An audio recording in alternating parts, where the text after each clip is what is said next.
आज हम कर रहे हैं क्लास 8 माई इंग्लिश फोल्डर का एक लेसन एंड इसका टाइटल है रेजिंग स्कॉर्पियंस। रेजिंग स्कॉर्पियंस लिखा गया है जेरल डरल द्वारा, जो कि एक नेचुरलिस्ट हैं, यानी कि एक प्रकृतिवादी हैं, कंजर्वेशनिस्ट हैं, जो संरक्षण करना चाहते हैं चीजों का। जू कीपर भी रह चुके हैं, चांदी चिड़ियाघर के संचालक रह चुके हैं, ऑथर हैं, लेखक हैं, and he has also been a television presenter, television प्रस्तोता भी रह चुके हैं। He is an avid animal lover हैं, ऑब्जर्वर भी रह चुके हैं। एंड ये पैदा हुए थे ब्रिटिश इंडिया में, जब when India was a colony of Britain. He was born in India and then वो अपने फादर की डेथ के बाद इंग्लैंड मूव हो गए थे। इनके पॉपुलर वर्क्स हैं ज्यादातर एनिमल्स एज पेट्स। आप इनकी पिक्चर देख सकते हैं, जो कि एक पेट के साथ ही है। So he was a die hard fan of animals as pets. In fact इनके कुछ बुक्स टेलीविजन सीरियल में भी बनाए जा चुके हैं। Now talking about this story raising scorpions. Raising scorpions एक स्कॉर्पियंस की कीन ऑब्जर्वेशंस पर बेस्ड एक कहानी है and it is a real life story, जो कि बिच्छुओं को देखकर लोगों की अलग अलग क्या रिएक्शंस होते हैं बेसिकली। सो क्या प्रतिक्रिया होती है, तो इसका एक बहुत ही कीन ऑब्जर्वेशन जेरल डरल ने इस लेसन के थ्रू हमें सुनाने की कोशिश की है। And it also very funny and humorous lesson in the sense कि कैसे घर के लोगों में एक पीसफुल से केओटिक सिचुएशन बन जाती है, अलग अलग लोगों के अलग अलग रिस्पॉन्स आते हैं। So that brings about a little chaos in the house and it seems so funny to read about it. तो अब इन्होंने कहा कि नेचुरलिस्ट इन्होंने कहा do you know anyone who is a naturalist, यानी नेचुरलिस्ट होता क्या है। तो बेसिकली नेचुरलिस्ट यानी एक प्रकृतिवादी एक ऐसा पर्सन होता है, एक ऐसा व्यक्ति होता है जो कि प्रकृति का अध्ययन करता है, विशेष रूप से जानवरों और पौधों को ऑब्जर्व करता है, उनका अवलोकन करता है और अपनी इस जानकारी को यूज करके पर्यावरण के स्पीशीज को प्रोटेक्ट करने की, कंजर्व करने की, उन्हें संरक्षित उनका करने के लिए कुछ कदम उठाता है। So he had been a naturalist, right? So he must have done something about scorpions as well. Let's read the story to find out what it holds for us. Let's begin. The shyest and most self-effacing of the wall community were the most dangerous. शाइस्ट मतलब सबसे शर्मीले, self effacing मतलब सबसे विनम्र of the wall community. Wall community का मतलब है ऐसे जीव, ऐसे जंतु जो कि वॉल्स में, दीवारों में रहने वाले हैं। सो हम उन्हें कह रहे हैं दीवार का समुदाय, दीवार की कम्युनिटी। सो इनके सबसे शर्मीले और सबसे विनम्र लोग भी रहने वाले थे, क्रीचर्स थे, वो सबसे खतरनाक थे। They were the most dangerous. You hardly ever saw one unless you looked for it and yet there must have been several hundred living in the cracks of the wall. जब तक आप उसे नहीं ढूंढते तब तक आप शायद ही उसे कभी देख पाते, unless you looked for it and yet फिर भी दीवार की दरारों में यानी कि क्रैक्स ऑफ द वॉल में ऐसे कई सौ आप पा सकते हैं, देख सकते हैं। Slide a knife blade carefully under a piece of the loose plaster and lever it gently away from the brick, and there, crouching beneath it, would be a little black scorpion an inch long, looking as though he were made out of polished chocolate. तो यहाँ एक description दिया गया है कि कैसे अगर आप किसी ढीले प्लास्टर के टुकड़े को चाकू की धार से सरकाएं, नीचे से थोड़ा हिलाएं, हटाएं उसको, तो उसके नीचे आप देखेंगे 1 इंच लंबा छोटा काला बिच्छू बैठा होगा, जो देखने में ऐसा लग रहा होगा जैसे उस पर चॉकलेट की पॉलिश की गई है। तो यहाँ डिस्क्रिप्शन दिया गया है एक स्कॉर्पियन का और वो कितनी मुश्किल से पाए जाते हैं। They were weird-looking things with their flattened, oval bodies, their neat, crooked legs, the enormous crab-like claws, bulbous and neatly jointed as armor, and the tail like a string of brown beads ending in a sting-like rose thorn. Again, यहाँ पर further describe किया गया है किसी scorpion की physical attributes को। ये क्या है? ये अजीब से दिखने वाले creatures हैं, अजीब से दिखने वाली चीजें हैं। Flat यानी चपटे हैं, oval अंडाकार इनका शरीर है और उनके नीट क्रुक लेग्स मतलब साफ सुथरे, एकदम नीटली जैसे किसी ने बना दिया हो, टेढ़े पैर हैं। विशाल केकड़े, इनॉर्मस क्रैब लाइक उनके क्लॉज हैं, यानी उनके जो पंजे हैं वो केकड़े जैसे हैं। और बल्ब नुमा एंड कवच जो है, जिसे आर्मर कवर करने के लिए कवच होता है जब सेना में लोग लड़ने के लिए जाते हैं, सो इस तरह से एक आर्मर सा बना हुआ है, कवच सा बना हुआ है और उससे वो अच्छे से नीटली जुड़ा हुआ है, राइट? और उसकी जो पूंछ है वो ऐसा लगता है जैसे मोतियों की माला की तरह, गुलाब के कांटे की तरह डंक मारती हुई। So how beautifully it has been compared to nature. The scorpion would lie there quite quietly. How look at the beauty. Quiet मतलब काफी and quietly मतलब शांति से. तो ये आप देख सकते हैं it is a homophone. The scorpion would lie there quite quietly as you examined him, only raising his tail in an almost apologetic gesture of warning if you breathed too hard on him. मतलब वो बता रहे हैं कि जब आप बिच्छू की जांच करते हैं तो वो चुपचाप वहीं लेटा रहता है, केवल अपनी पूंछ को चेतावनी देने के लिए, वार्निंग देने के लिए, एक क्षमा प्रार्थी के बस मैं तुमसे माफी मांग रहा हूं, उससे उठाता है कि अगर आप उस पर बहुत जोर से सांस लेंगे तो something might happen. If you kept him in the sun too long, he would simply turn his back on you and walk away, and then slide slowly but firmly under another section of plaster. अगर आप उसे बहुत देर तक धूप में रखेंगे तो वो बस आपकी तरफ पीड करके चला जाता है because it doesn't like the sun, और फिर धीरे धीरे लेकिन मजबूती से फर्मली किसी प्लास्टर के दूसरे हिस्से के नीचे सरक जाता है. ये तो हो गई मतलब इसकी डिस्क्रिप्शन कि कैसा यूजुअली आमतौर पर स्कॉर्पियंस करते हैं और क्या बिहेवियर रहता है. अब चलते हैं कि लेखक का यानी ऑथर का क्या एक्सपीरियंस रहा है. I grew very fond of the scorpions. मुझे इन बिच्छुओं से बहुत लगाव हो गया था. I found them to be pleasant unassuming creatures with on the whole the most charming habits. Author ने तो इन्हें बहुत ही सुखद क्रीचर पाया, प्लेजेंट क्रीचर पाया. अनअज्यूमिंग मतलब विनम्र हैं, कुछ नहीं चाहते किसी से भी. अनअज्यूम मतलब कोई अजम्पशन नहीं है इनकी. On the whole most charming habits मतलब इनकी बहुत आकर्षक आदतें हैं. Provided you did nothing silly or clumsy like putting your hand on one, the scorpions treated you with respect, their one desire being to get away and hide as quickly as possible. भाई obviously अगर आप बशर्ते, provided मतलब एक condition यही है कि आप कोई बेवकूफ़ी ना करें, कोई मूर्खतापूर्ण काम ना करें, कोई अनाड़ी काम ना करें, जैसे किसी स्कॉर्पियन पर आपने हाथ रख दिया. तो अगर आप ये सब ना करें तो स्कॉर्पियंस भी आपको रिस्पेक्ट से, सम्मान से पेश आते हैं. उनकी बस एक ही इच्छा होती है कि जल्दी से जल्दी वो भाग जाएं और छिप जाएं.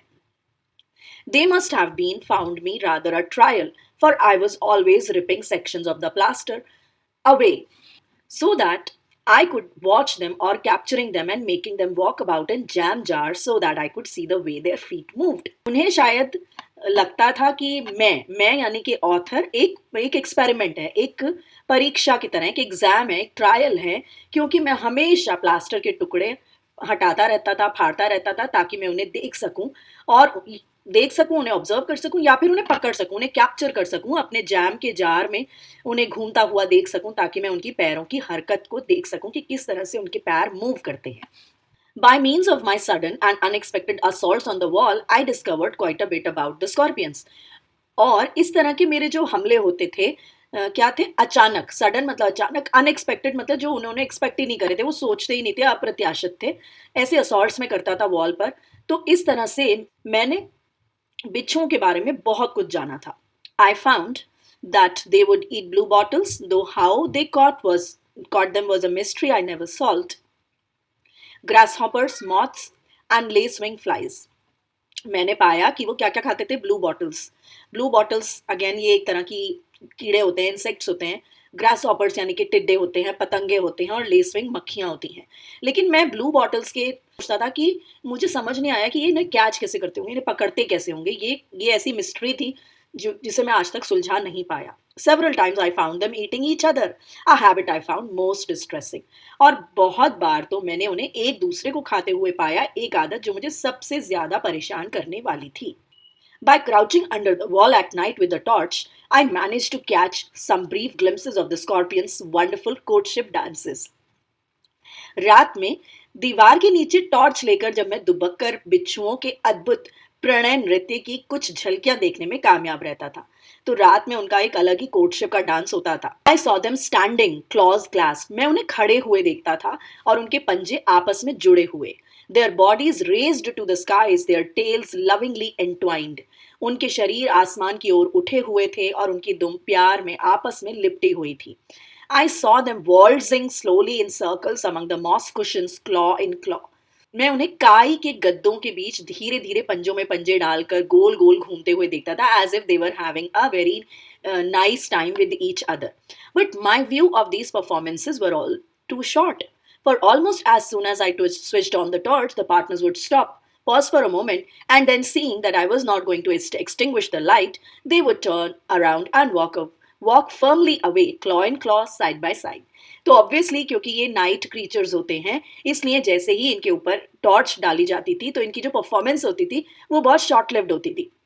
जैसे ही वो टॉर्च ऑन करता था ऑथर, उनके डांसर्स जो थे, उनके पार्टनर जो थे, एक दूसरे से जो भी कुछ कर रहे होते थे वो स्टॉप हो जाते थे, पॉज होते थे, रुक जाते थे. एंड देन सीइंग, और फिर उनको लगता था कि मैं तो जाने वाला ही नहीं हूँ, मैं तो लाइट बुझाऊंगा ही नहीं, एक्सटिंग्विश ही नहीं करूंगा. वो मुड़ जाते थे और वापस चले जाते थे, एक दूसरे के पंजों में पंजे डालकर, हाथ में हाथ डालकर एक दूसरे की साइड में चले जाते थे. They were definitely beast that believed in keeping themselves to themselves. और वो निश्चित रूप से ऐसे जानवर थे, ऐसे बीस्ट जानवर थे जो खुद को अपने तक ही सीमित रखते थे. किसी दूसरे से एंगेजमेंट होना या किसी दूसरे को देखना या कोई और उन्हें देखे, ये उन्हें पसंद नहीं था. If I could have kept a colony in captivity, I would probably have been able to see the whole of courtship, but the family had forbidden scorpions in the house, despite my arguments in favor of them. तो problem क्या थी? मैं तो चाहता था कि मैं उनको कैद में एक कॉलोनी बना लूँ उनकी. तो मैं इनकी ये जो कोर्टशिप के जो डांसेस चल रहे हैं, प्रणय प्रसंग के जो डांस चल रहे हैं, मैं उनकी पूरी प्रक्रिया देखता, पूरा प्रोसेस देखता. लेकिन मेरी जो फैमिली थी उन्होंने स्कॉर्पियंस को घर में आने से मना कर दिया था, फॉरबिड कर दिया था कि भाई स्कॉर्पियंस तो घर में नहीं आएंगे. मैंने कितने ही तर्क दिए कि स्कॉर्पियंस कितने अच्छे होते हैं एंड हमें उनके बारे में जानना चाहिए and all that, but still my family was not interested to keep the scorpions in the house. अब उस एक दिन की घटना पर आते हैं. Then one day I found a fat female scorpion in the wall wearing what at first appear to be a pale fawn fur coat. फिर एक दिन मुझे दीवार पर एक मोटी मादा बिच्छू मिली जो पहली नजर में एक ऐसा लग रहा था एक हल्के भूरे रंग का फर कोट पहने हुए है. Closer inspection proved that this strange garment was made up of a mass of tiny babies clinging to the mother's back. और जब मैंने करीब से निरीक्षण किया, जब मैंने पास जाके देखा तो मुझे पता चला कि ये अजीबो गरीब उसने पहनावा पहना हुआ, ये एक्चुअली में पहनावा नहीं है, गारमेंट नहीं है, बल्कि उसकी पीठ से चिपके हुए छोटे छोटे छोटे छोटे बच्चों का ग्रुप है, समूह है. और क्लिंगिंग मतलब मार्ग से चिपके हुए हैं. I was enraptured by this family and I made up my mind to smuggle them into the house and up to my bedroom so that I might keep them and watch them grow up.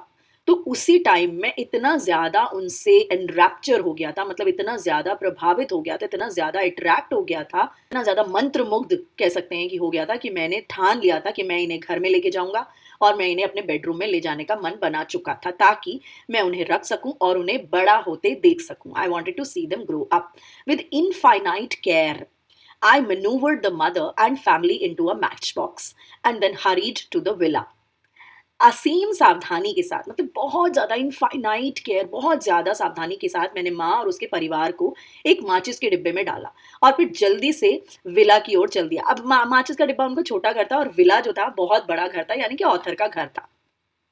It was rather unfortunate that just as I entered the door, lunch should be served.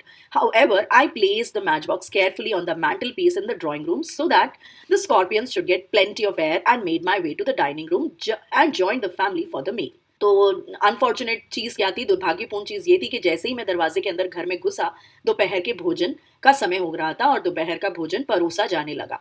हालांकि मैंने माचिस के डिब्बे को drawing room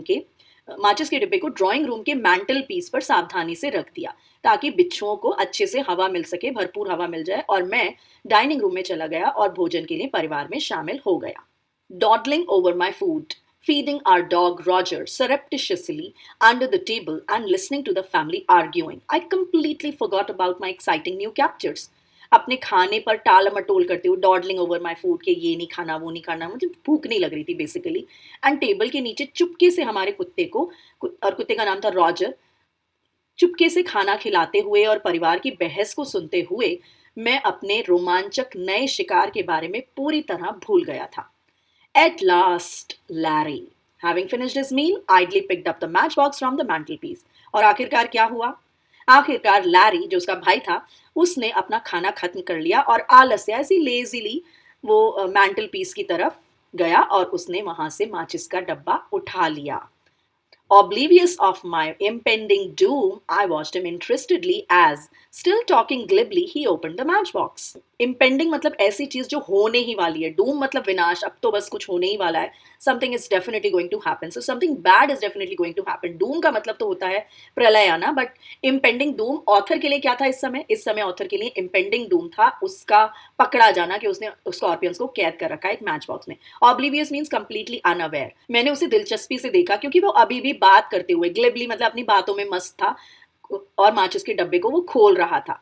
now I maintain to this day that the female scorpion meant no harm. और मैं आज तक इस बात को मेंटेन करता हूं, यही मानता हूं कि मादा बिच्छू को कोई नुकसान करने का इरादा नहीं था।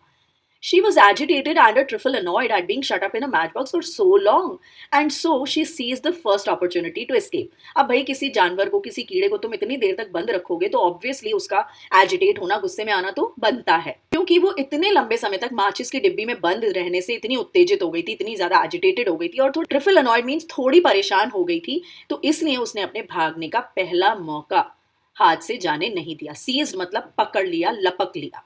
She hoisted herself out of the box with great rapidity, and her babies clinging on desperately and scuttled onto the back of Larry's hands. अब वो बड़ी तेजी से खुद को डिब्बे से बाहर निकालती है, अपने आप को ऊपर हॉइस्ट कर लेती है, अपने आप को खड़ा कर लेती है, और फिर ग्रेट रैपिडिटी, बहुत ही तेजी के साथ वो बाहर निकल आती है। और उसके बच्चे भी बेताबी से उसके पीछे चिपके रहते हैं, और क्योंकि लैरी का हाथ था वहां पर, तो लैरी के हाथ के पीछे भागती है। There, not quite certain what to do next, she paused, her sting curved up at the ready. उसको श्योर नहीं था, सर्टन नहीं था कि अब वो आगे क्या करे, तो इसमें वो रुक गई और उसका डंक तैयार था कि अगर किसी ने मुझे अटैक किया तो भाई मैं डंक मार दूंगी। Larry, feeling the movement of her claws, glanced down to see what it was, and from that moment things got increasingly confused. तो लैरी ने अपने पंजों पे कुछ क्रॉलिंग महसूस करी, और ये देखने के लिए कि नीचे एक्चुअली में है क्या, उसने एक पल देखा, और वो पल था, that was the moment when things got increasingly confused, चीजें बहुत ही ज्यादा उलझने लगी, and that's when the fun actually started for the author. He uttered a roar of fright that made Lucrezia, our mate, drop a plate and brought Roger out from beneath the table, barking wildly. उसने डर के मारे इतनी तेज दहाड़ लगाई, इतनी तेज वो चिल्लाया कि हमारी नौकरानी लुग्रेजिया ने एक प्लेट नीचे गिरा दी, और रॉजर जो था, जो मैं उसे खाना खिला रहा था, वो मेज से के नीचे से बाहर निकल आया और बेतहाशा भौंकने लगा. With a flick of his hand, he sent the unfortunate scorpion flying down the table, and she landed midway between Margot and Leslie, scattering babies as she thumped on the clock. अब Larry ने अपने हाथ को झटका, और एक flick से, अपने हाथ को झटकने से, उसका जो बिच्छू था, बेचारा अनफॉर्चुनेट बिच्छू थी, वो मेज के नीचे आकर फ्लाइंग डाउन द टेबल, मतलब टेबल के पास आ गई, और शी लैंडेड राइट बिटवीन मार्गो एंड लेस्ली. तो मार्गो और लेस्ली के बीच में वो जा गिरी, और as she thumped on the cloth, और उसके जो बच्चे थे उसके ऊपर चिपटे हुए थे, वो बच्चे भी इधर उधर स्कैटर हो गए, इधर उधर बिखर गए, जैसे ही वो कपड़े पर थम्प की आवाज से आकर गिरी. Thoroughly enraged at this treatment, the creature sped towards Leslie, her sting quivering with emotion. अब इस बात पर वो ऑब्वियसली बहुत ज्यादा क्रोधित हुई, इस व्यवहार पर, क्योंकि किसी ने उसे फेंक दिया था और उसके बच्चे भी अलग इधर उधर स्कैटर हो गए थे, तो वो पूरी तरह से क्रोधित हो गई थी, और वो लेस्ली की ओर तेजी से बढ़ी, और उसका डंक जो था भावनाओं के साथ कांप रहा था, मतलब she was about to sting Leslie. Leslie leapt to his feet, overturning his chair, and flicked out desperately with his napkin, sending the scorpion rolling across toward the cloth towards Margot, who promptly let out a scream that any railway engine would have been proud to produce. Leslie अपने पैरों पर कूद पड़ा, अपनी chair को उसने पलट दिया, ओवरटर्न कर दिया, और अपने नैपकिन को इतनी जोर से उसने झटका जिससे बिच्छू जो था, स्कॉर्पियन जो था, वो रोल करता हुआ मार्गो की तरफ चला गया. अब जब मार्गो की तरफ गया तो मार्गो ने इतनी तेज चीख निकाली जैसे कोई रेलवे इंजन की आवाज निकली हो, इतनी तेज आवाज थी. Mother, completely bewildered by the sudden and rapid change from peace to chaos, put on her glasses and peered down the table to see what was causing the pandemonium, and at that moment, Margot, in a vain attempt to stop the scorpion's advance, hurled a glass of water at it. तो माँ जो थी वो completely unaware थी, completely bewildered, मतलब पूरी तरह से चकित हो चुकी थी, पूरी तरह से हैरान थी इस सडन और रैपिड चेंज से. मतलब एक अचानक और तेज बदलाव था, from peace to chaos. Peace यानी शांति से, केओस यानी अराजकता, एकदम केओटिक सिचुएशन हो गई थी, इधर से फेंक, इधर से मार, इधर से चेयर को टर्न करना, so it was all chaotic situation. तो ये देखकर उन्होंने अपना चश्मा लगाया ये देखने के लिए कि मेज के नीचे पैंडेमोनियम यानी कि ये जो कोलाहल चल रहा है ये क्या हो रहा है, क्या मचा रखा है। और उसी क्षण, उसी पल, उसी मोमेंट मार्गो ने बिच्छू को आगे बढ़ने से रोकने के लिए एक वेन अटेम्प्ट मतलब ऐसी चीज जो व्यर्थ है, जिसका कोई फायदा नहीं है, एक वेन प्रयास किया और उसके ऊपर पानी का एक गिलास फेंक दिया। But the shower missed the animal completely, but successfully drenched mother, who, not being able to stand cold water, promptly lost her breath and sat gasping at the end of the table, unable even to protest. तो अब पानी का गिलास था, उसने जानवर को पूरी तरह से मिस कर दिया, मतलब एनिमल को पानी नहीं लगा, लेकिन माँ भीग गई। सक्सेसफुली ड्रेंच्ड मतलब पूरी तरह से सफलतापूर्वक भीग गई, और वो ठंडे पानी को, क्योंकि ठंडा पानी था, ठंडे पानी को बर्दाश्त नहीं कर पा रही थी, इसलिए उनकी सांस फूलने लगी। She lost her breath and she started gasping. वो हाँफने लगी, वो मेज के किनारे पर हाँफते हुए बैठ गई, यहाँ तक कि वो प्रोटेस्ट भी नहीं कर पा रही थी, विरोध भी नहीं कर पा रही थी। The scorpion had now gone to ground under Leslie's plate while her babies swarmed wildly all over the table. तो बिच्छू जो था अब लेस्ली की प्लेट के नीचे जमीन पर जा गिरा था, जबकि उसके बच्चे पूरी पूरी मेज पर इधर से उधर झुंड बनाकर बैठे थे। Roger, mystified by the panic but determined to do his share, ran round and round the room barking hysterically. अब भाई सब कोई ना कुछ कर ही रहा था, तो रॉजर भी बहुत ज्यादा घबराहट से परेशान था, मिस्ट्रीफाई हो चुका था, चकित था। तो उसे भी अपना काम करने का एक डिटर्मिनेशन था कि भाई मुझे भी कुछ ना कुछ करना है, तो कमरे में इधर उधर भाग रहा था, पागलों की तरह भौंक रहा था। It's that bloody boy again, bellowed Larry. Larry जोर से चिल्लाया, ये वही ब्लडी लड़का है, और ये जेरल्ड के ऊपर ही इशारा किया जा रहा था। Look out, they are coming, screamed Margo. एंड मार्गो चिल्लाई, देखो देखो वो आ रहे हैं। All we need is a book, roared Leslie, don't panic, hit him with a book. हमें सिर्फ और सिर्फ एक किताब चाहिए। लेस्ली ने दहाड़ लगाई, घबराओ मत, उन्हें किताब से मारो। What on earth's the matter with you all? Mother kept imploring, mopping her glasses. तो माँ जो थी विनती कर रही थी कि प्लीज ये सब शांत कर दो, ये तुम सबको हो क्या गया है, अपने चश्मे को पोंछती हुई, बिकॉज पानी उनके चश्मे को भी गीला कर चुका था। It's that bloody boy, he will kill the lord of us, look at the table, knee deep in scorpions. ये वही लड़का है, वही खूनी लड़का है, bloody boy. So it's like an abuse जो कि लैरी कर रहा है, वो हम सबको मार डालेगा। मेज को तो देखो, बिच्छुओं से घुटने तक भरी हुई है। Now this is hyperbole used here, knee deep in scorpion मतलब घुटनों तक स्कॉर्पियंस भरे हुए हैं। Quick do something, look out, जल्दी करो देखो। वो मतलब लेस्ली और मार्गो दोनों चिल्ला रहे हैं। Stop screeching and get a book for God's sake, your worse than a dog, shut up Roger. चिल्लाना बंद करो, भगवान के लिए किताब ले आओ। और तुम तो कुत्ते से भी बदतर हो, तुम तो कुत्ते से भी ज्यादा भौंक रहे हो। शट अप रॉजर, अब तुम भी चुप हो जाओ।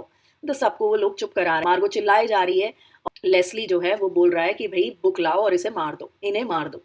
Bye the grace of God I wasn't bitten. किसी ने कहा कि भगवान की कृपा है, कम से कम मुझे काटा तो नहीं। But how did the scorpions get on the table dear? माँ ने पूछा कि ये स्कॉर्पियन मेज पर कैसे आ गए बेटा? That bloody boy, every match box in the house is a death trap. अब लैरी ने उठाया था वो मैच बॉक्स, तो उसने कहा वो ब्लडी लड़का है, हर घर में मौजूद हर माचिस की डिब्बी मौत का जाल है, डेथ ट्रैप है।